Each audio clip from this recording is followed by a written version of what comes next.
If you're hearing my voice, treat what I'm about to tell you like a rule. Not advice, not superstition, a rule. Because if a family ever invites you into a ritual you don't understand, there are only 3 mistakes you can make: saying no, laughing, running. I made all 3. My name is Daniel. I'm 29, and before this happened, I used to think I was the logical friend. The guy who could explain anything. The guy who believed rituals were just cute. Little inherited quirks families keep so they don't fall apart.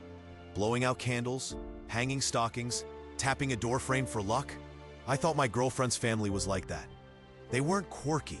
They weren't cute. They were careful in a way I should have recognized. In a way that should have scared me long before the night everything went wrong. But the thing that destroyed my life wasn't a demon or a curse or a spell. It was one tiny decision. One bite I refused. A single bite of food I wouldn't put in my mouth.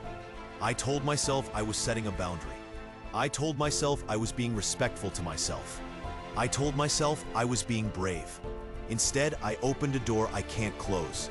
It started with her dad's birthday. Callie, my girlfriend, had told me her family was big on tradition. She didn't say weird. She didn't say ritualistic. She didn't say, "This will ruin your life." She said it with a tight smile. Not scared, controlled, like someone watching a toddler hold a lit match in your curtains. I laughed. She didn't. She squeezed my hand and whispered, "Just be kind." That should have been my first warning. Looking back, the red flags were everywhere. Her mom had a drawer in the kitchen that was always locked. Not batteries, not junk, locked, like it was guarding something alive. The basement door had 3 deadbolts. They blamed raccoons. In a suburb with manicured lawns and HOA rules, I wanted to believe them. I really did. Then there was the night Callie fell asleep on my couch and mumbled, "You'll do fine in the circle. Just don't run." I kissed her forehead, tucked a blanket around her, and told myself people talk nonsense in their sleep. I ignored everything because I loved her, and because ignoring things is easier than asking questions you're scared to hear the answers to. Her family had a group chat with calendar invites labeled Circle Night. I thought it was an inside joke. They had framed quotes on the walls: "Open hands, open mouths. You get what you give. Happy bread, happy blood." They claimed it was local art. I believed them because I wanted to. That's the truth I hate the most. I wanted this to be normal. I forced it to be. On the night of the birthday, I brought wine. I wore my good shirt. I even practiced the toast in the car. When I stepped inside, the house smelled like slow-cooked meat and hot wax. Not cake, not frosting. Wax. Heavy and sweet and wrong. Everyone was dressed up too nicely for a small home dinner. Like a wedding rehearsal where nobody was smiling. One seat at the table was empty. Mine. Her mom hugged me too long and whispered against my collar, "You're right on time." It sounded like praise. It felt like a warning. Her dad sat at the head of the table, grinning like he already knew what choice I would make.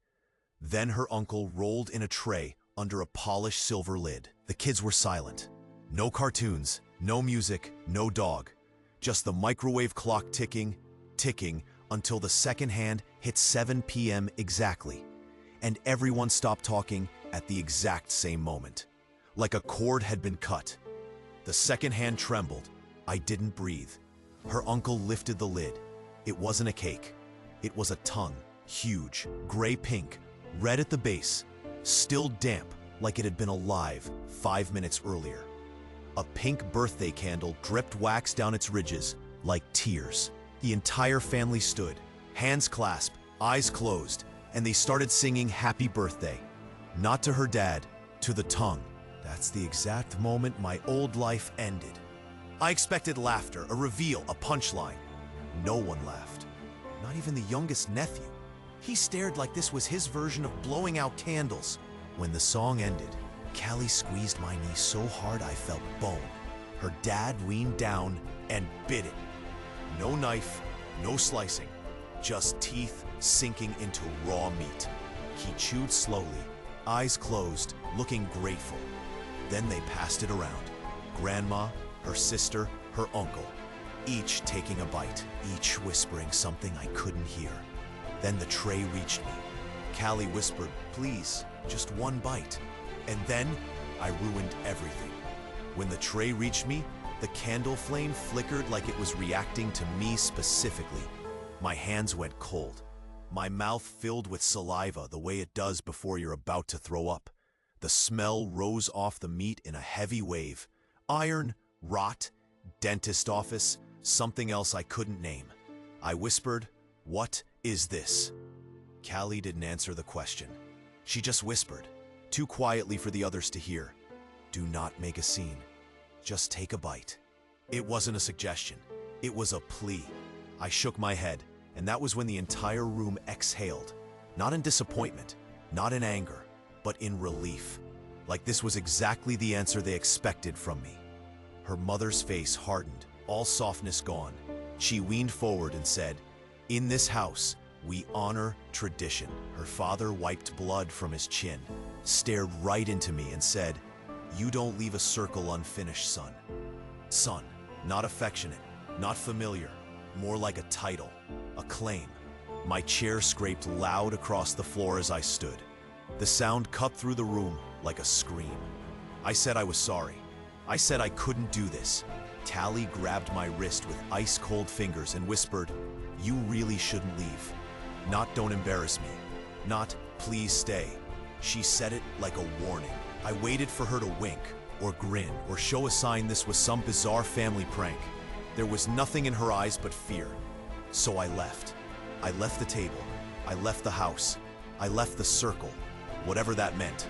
I didn't know what I had just broken, but I would learn. 2 nights later, it started. At 7 p.m. exactly. 3 knocks, not on my door, on my bedroom window. I live on the 3rd floor. Every light went off. Every instinct in my body told me to flatten against the wall, to become as small and quiet as possible.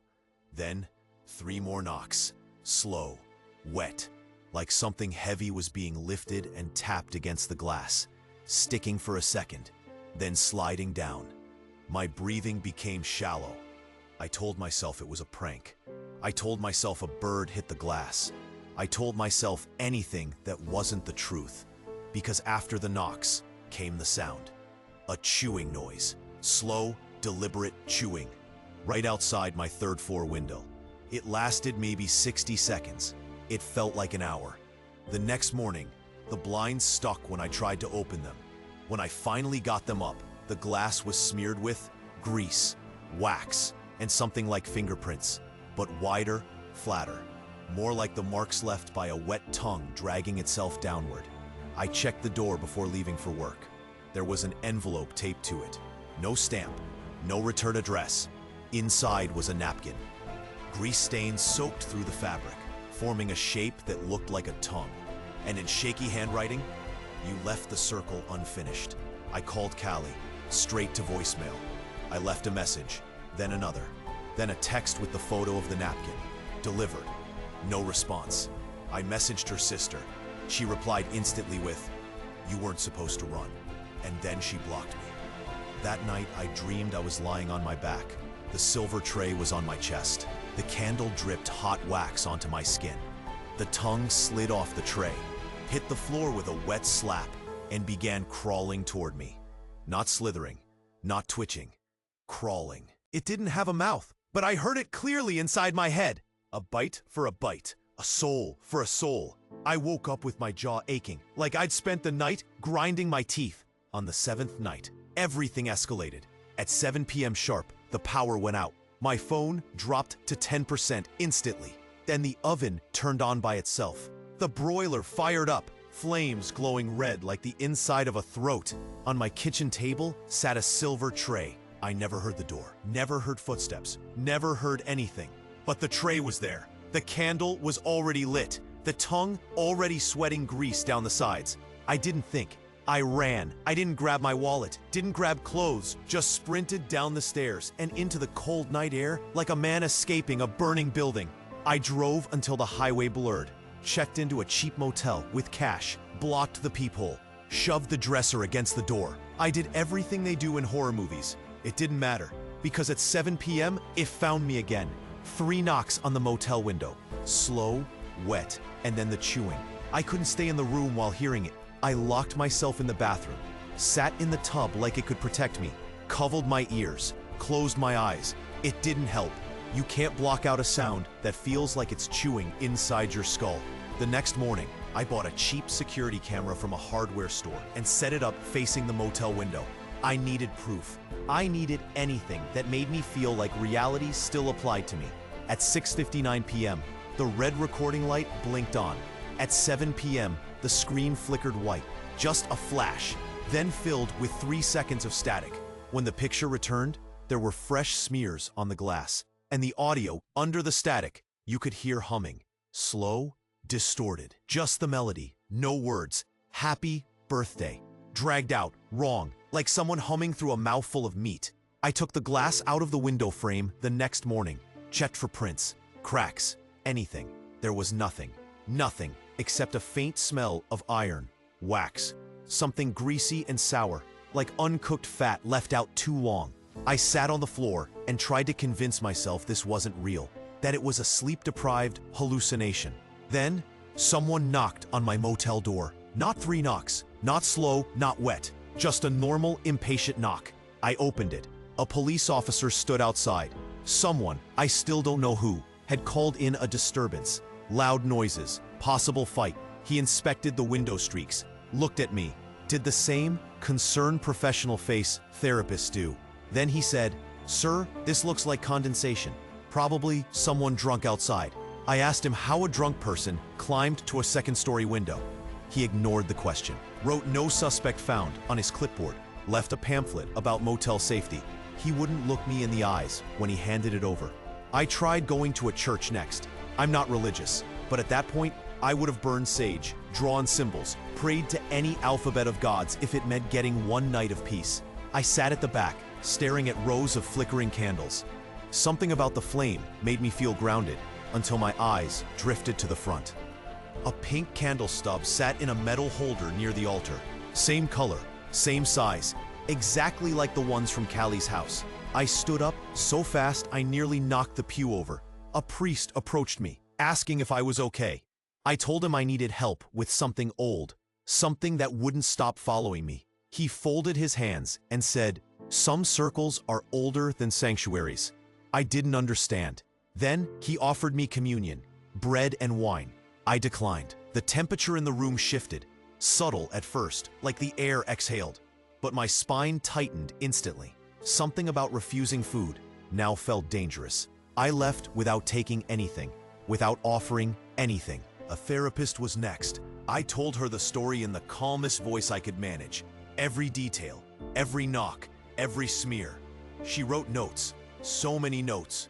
She said things like family pressure, cultural boundaries, symbolic stress response. Then her office clock ticked to 6:57 p.m. I told her, "If you want proof, wait 3 minutes."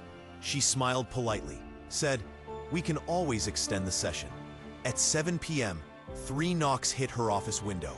We both froze. She laughed nervously, said, "This building is old." Then the chewing started, slow, deliberate, pressed into the room like a second heartbeat. Her pen dropped out of her hand. The overhead light buzzed, flickered. She ended the session early, said she'd refer me to a specialist. She never gave me a name, never responded to my follow-up messages. Her office closed a week later. After that, I tried something new, avoidance. I turned my phone off at 6, put in earplugs, layered noise-canceling headphones over them, turned on the TV. At 7 p.m., the knocks still came through everything. You can't block it out. It's not a sound, it's a presence, a pressure, like someone chewing inside your skull. I realized then, this thing wasn't trying to scare me. It was trying to teach me, condition me, wear me down until obedience felt like survival. I ran again, different state, different motel, cash only. But at 7 p.m., the knocks came. Exact same timing, exact same rhythm, like the world itself was keeping time for it. 3 strikes, then chewing. A pattern burned into the night. A rule, a promise. Running stopped mattering. Changing motels stopped mattering. Cash-only check-ins Fake names, new states, none of it mattered. At 7 p.m., the knocks always found me. And eventually, I learned something crucial. It didn't follow me, it didn't track me. It just knew, wherever I was, it was already waiting. The night I realized that was the night I tried going even farther. 2 states away turned into 4. Hours of driving until my eyes felt dry and grainy. I found a roadside motel that looked like it hadn't had a guest in 10 years. I walked into the room at 6:41 p.m. Plenty of time, I thought. I sat on the bed, exhausted, convinced maybe I'd outrun it this time. The room was silent. The air conditioner rattled faintly. At 6:59 p.m., the AC stopped. Not powered down, not slowly winding off. It stopped the way a candle goes out. Instant, absolute. At 7 p.m., 3 knocks hit the window. Slow, wet, heavy. I didn't scream, I didn't move. I just whispered, "How?" And from the other side of the window, chewing, deliberate, rhythmic, patient, like an answer, like it was telling me, distance is not a boundary for me. I tried something stupid after that, something desperate. A plane ticket, a middle seat on a flight leaving before 6. When we reached cruising altitude, the sun was bleeding orange across the clouds. People were dozing off. A baby was crying. A flight attendant was making her last pass through the aisle. I checked my phone. 6:58 p.m. I held my breath. At 7 p.m., the man by the window leaned forward and pressed his palm against the glass. Hard. I heard it before he reacted. A sticky peeling sound, like tape being ripped off skin. He pulled his hand away. There was a smear on the window. Grease, wax, something thicker in the center. Then, 3 knocks on the airplane window. Even the baby stopped crying. The man beside me whimpered, pressed the call button repeatedly, like a child trying to summon help with a toy. I kept staring straight ahead, because if I looked, if I acknowledged it, I knew it would escalate. When we landed, everyone sprinted off the plane, like a fire alarm had gone off. I walked into the airport bathroom, turned on the faucet, and in the trash bin, a pink candle stub, perfectly upright, waiting.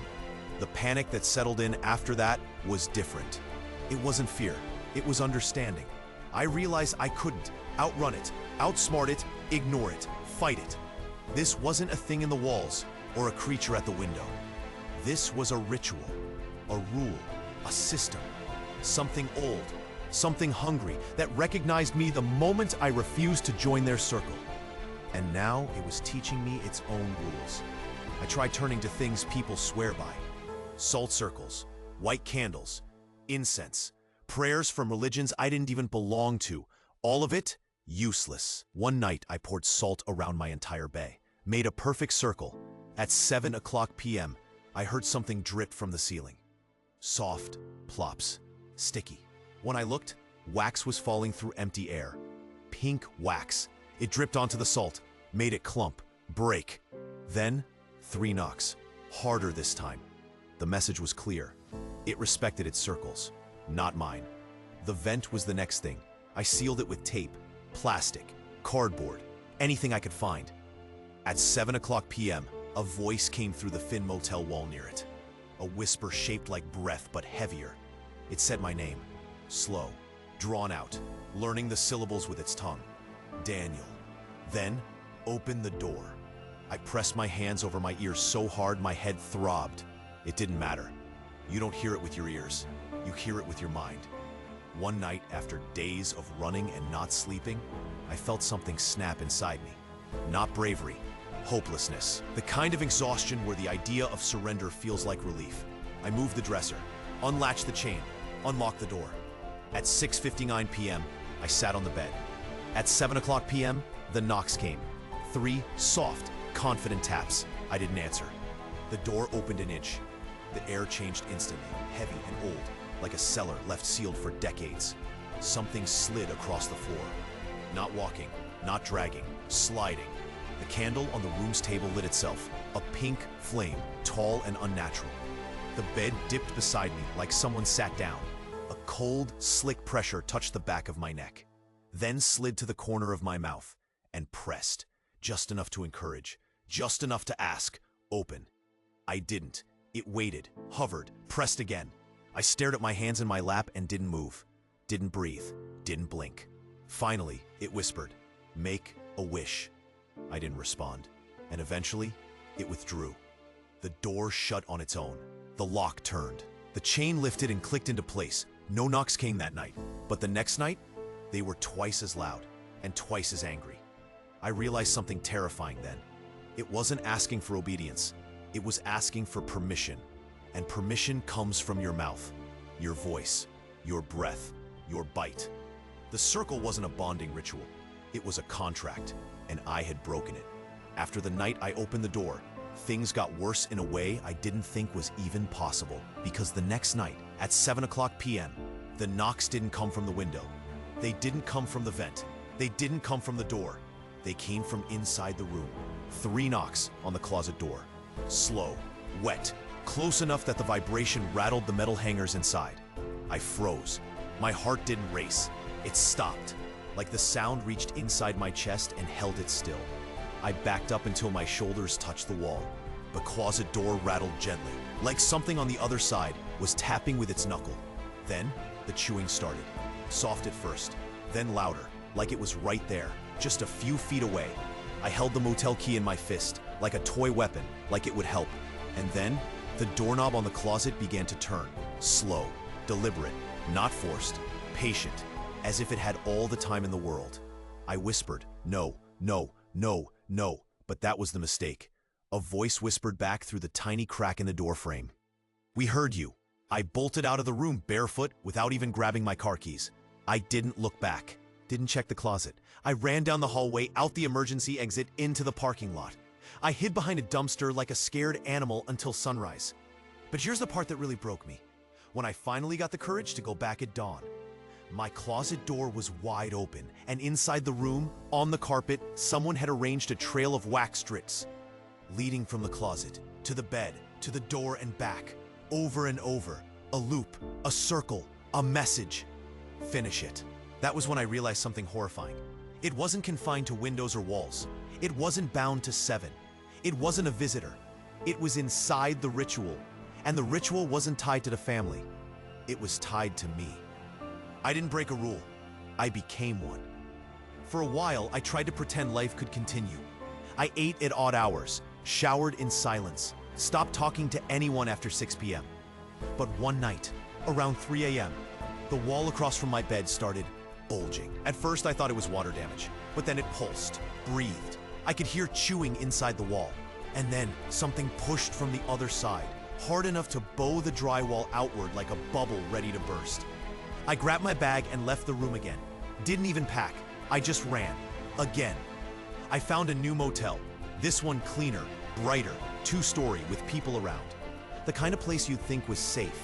But that night at 7 p.m., there were no knocks, no chewing, nothing. It was silent. For the first time in weeks, I thought, maybe it was over. Maybe I'd outrun it somehow.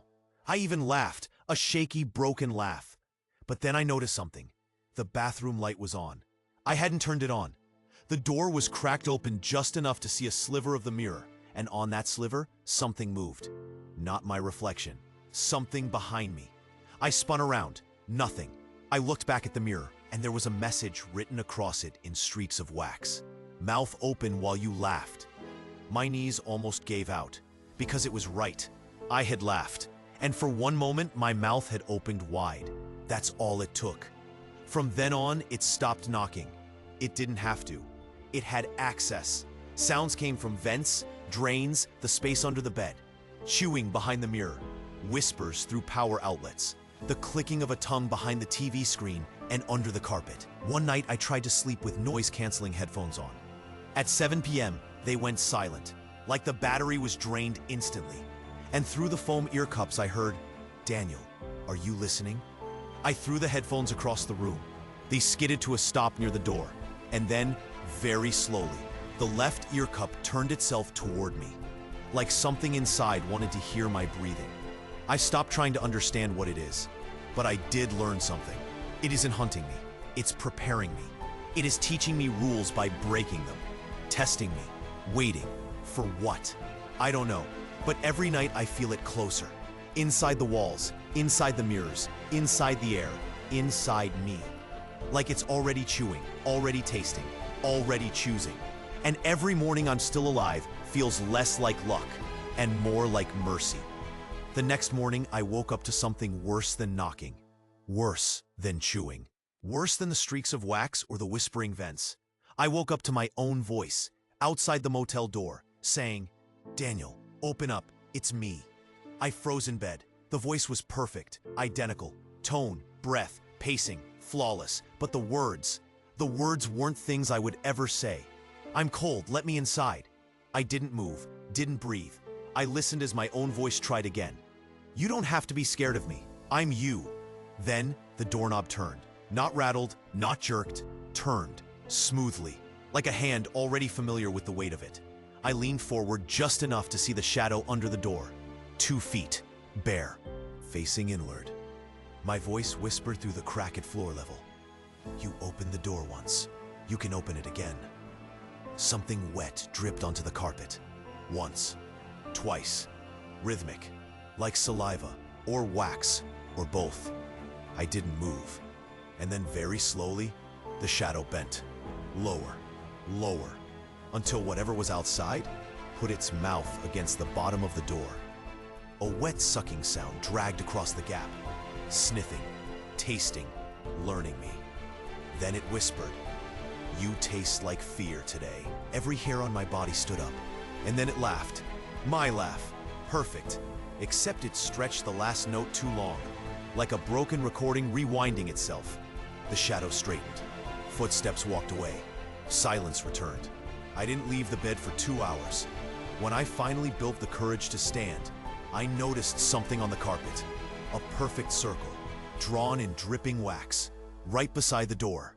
A circle waiting for me to step into. I didn't. I stepped over it like it was radioactive. As I did, the wax rippled, as if reacting, as if disappointed, like the circle was alive. I left the motel before sunset. Didn't check out, didn't grab my things, just left. I found another motel 50 miles down the freeway. Small, dirty, empty, perfect for hiding. I told myself I'd rest here for one night, just one night to breathe. But as I turned the key, something on the bed caught my eye. A napkin, folded neatly, waiting. The grease pattern on it formed a perfect mouth, and written on it in a familiar shaky hand, "We travel faster now." I dropped it. Couldn't speak. Couldn't think. All I could do was sit on the floor and try not to scream. Because this wasn't chasing me anymore. This was following me. Like it knew where I would go before I even knew myself. Like it was inside my decisions already. Inside my timing. Inside my rituals. And the worst part? Night was coming.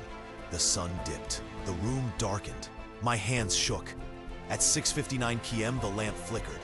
At 7 p.m., there were no knocks. Instead, the bathroom door creaked open on its own, hinges whining. A cold draft pushed out of the dark, and a voice, my voice, whispered from the bathroom mirror, "Daniel, let's finish your circle." I didn't move, couldn't. The bathroom door was barely open, maybe 2 inches, but the darkness behind it felt thick, like the air inside was heavier than the air in the room. My voice repeated from the mirror, "Come here, you've been running long enough." It didn't sound angry, it sounded patient, like something kneeling with open arms, like something that knew it had already won. The motel walls creaked as if the whole room was breathing with the voice. I took one step back, one tiny quiet step, and the reflection whispered, "Daniel, don't make me come out there." The doorknob twitched. Once, twisted left, stopped. Twisted right, stopped. Testing, learning, waiting for the moment I blinked. Something moved inside the bathroom. Not footsteps, not shifting, but a dragging. Like something heavy sliding across tile. It reached the door. The gap widened half an inch. Wax dripped onto the floor. Pink, warm, fresh. I forced a breath through my nose and whispered no. The reflection answered instantly. "You don't get to say that." The mirror flashed, for one single second. Too fast to fully comprehend. I saw a face. My face, except the jaw hung too low. Like someone had pulled it down past where skin should stretch. The tongue wasn't inside the mouth anymore. It hung out, thick, gray, alive. The candle flame was reflected in the tongue's moisture, trembling like it was afraid. Then the lights snapped off. Pitch black. Not even motel parking lot glow leaked through the curtains. Nothing. Just the bathroom door creaking wider. And my voice closer now. Whispering, "Step into the circle, Daniel. You're wasting time." I bolted to the door. Fumbled with the lock. Turned it, pulled. It didn't budge. Something heavy pressed against the other side. Not pushing, just leaning. Like it didn't want to open, but wanted me to know it couldn't open. Anytime. Just not yet. My phone buzzed. A text from a number I didn't know. "Stop running. Finish what you owe." I dropped the phone. Another buzz. Another message. 703. "We're patient. Are you?" Another. "Open the door, son." Her father. I recognized the phrasing. Then another. A bite for a bite. A soul for a soul. Then silence, except for breathing. From inside the bathroom. Soft at first, then louder, then layered, like multiple lungs inhaling at once, all at different rhythms. Whispers crawled up the walls, seeping through cracks in the paint. "You left the circle unfinished. You were chosen. You belong to the mouth that knocks. Finish, finish, finish." The mirror glowed faintly. Then the reflection, my reflection, leaned close to the glass. Too close, closer than standing should allow. Its forehead touched the inside of the mirror. Then its cheek, then its open mouth. Its tongue pressed flat against the glass, leaving a streak, a kiss, a mark. It whispered, "Let me out and I'll stop knocking." I backed up across the room, hit the dresser. The knocking started behind me. Not at the door, at the window. 3 slow, heavy knocks. But the bathroom door was still open, which meant 2 things knocking at once. 2 places, 2 mouths, learning to move separately, becoming more. My reflection pounded on the glass inside the mirror. The window pounded in response, in sync. A rhythm, a ritual, a circle trying to close itself. I yelled, "Stop!" Everything went dead quiet. Even my heartbeat felt muted. The reflection tilted its head exactly the way I do when I'm confused. Then it whispered, soft enough to feel like it was speaking inside my ear, "Daniel, you don't get to talk in the 7th minute." I froze. The 7th minute. Every night it came at 7. But what came after 7? What happened in the 7th minute? I didn't want to know, but they were about to show me. The reflection lifted a candle, pink, wax dripping down the side. The same candle Callie gave me. It held it like an offering, or a threat. "Light it," it said, "and we'll stop knocking." "But if I light it," I whispered, "what happens?" My reflection smiled. Wide. Too wide. Teeth the wrong shape. Tongue pushing between them like it didn't know where it belonged. Then the circle finishes, and you finally join us. The lights blasted back on. The reflection vanished. The bathroom door slammed shut. The window went silent.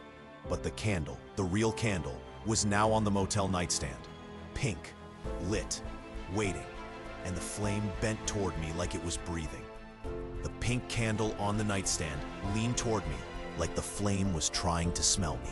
Wax dripped down the side in slow, warm tears. It wasn't supposed to be lit. I never touched it, but it burned anyway. A soft whisper pushed under the motel door. 7 minutes, 7 knocks, 7 breaths. Finish. My reflection appeared again, but not in the mirror, in the TV screen. Static shaped itself into my face, jaw hanging open, tongue dragging across the inside of the glass like it wanted out. "Blow out the candle," it said. Voice glitching between my tone and the deep rumble I heard behind the window every night. I shook my head. "I'm not finishing anything." The static face grinned. "Then we'll finish you." The first knock hit the window, heavy, wet, followed by chewing. Then a second knock from the bathroom door. Then a third knock from directly behind me. I spun around. No one was there. But the air moved behind me, brushing the back of my neck, like something testing my temperature. I stumbled back until the bed hit the back of my legs. The candle flame stretched sideways, toward the window, like it was greeting something. Slowly, the curtains pushed inward. Something pressed against the fabric from outside. A heavy shape, wide, flattened, wet, smearing a dark stain across the curtain as it dragged mouth-like weight upward. My phone buzzed in my pocket. A video message from Callie. I answered on reflex. The screen showed only her eyes, red, puffy, terrified. She whispered, "Daniel, do not blow out the candle. Do not let it go dark. If the flame dies, it comes through." My blood iced. I looked at the candle again. The flame flickered hard, like something was sucking the air around it. I whispered, "What do I do?" Callie's voice cracked. "You can't escape it, but you can choose how it takes you." The curtain bulged inward. The rod bent. The fabric ripped from the top as something forced its shape into the room. I backed toward the bathroom. Bad choice. The bathroom door cracked from the inside. Deep cracks split across it like knuckles pushing through bone. A voice whispered through those cracks, "Let me in. Your mouth." I pressed my hands against my ears.